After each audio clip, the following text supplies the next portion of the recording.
लिगारी खे उस्ताद गुलाम मुर्तज़ा लिगारी खे माण्हू कंबण ई माण्हू कंबण। दौलतपुर सफ़न में उस्ताद गुलाम मुर्तज़ा लिगारी जी बाज़ाइबे लाइसेंस वारसनि सिविल सोसाइटी उस्तादनि औरतुनि मर्दनि ऐं ॿारनि पारां एहतिजाजी रैली कढी दौलतपुर सफ़न प्रेस क्लब अॻियां एहतिजाजी मुज़ाहिरो कयो।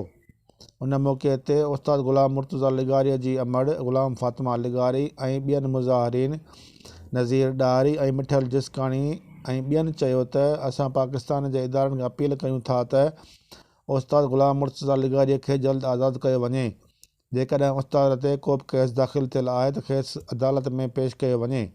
हिननि वधीक चयो त उस्ताद ग़ुलाम मुर्तज़ा लिगारी जो कंहिं बि क़ौम परस्त तंज़ीम सां वास्तो न आहे। हुनखे हैदराबाद वेंदे खंभे गुम कयो वियो आहे।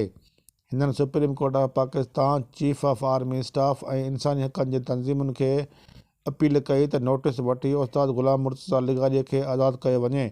ॿी सूरत में एहतिजाज जो दाइरो वधायो वेंदो।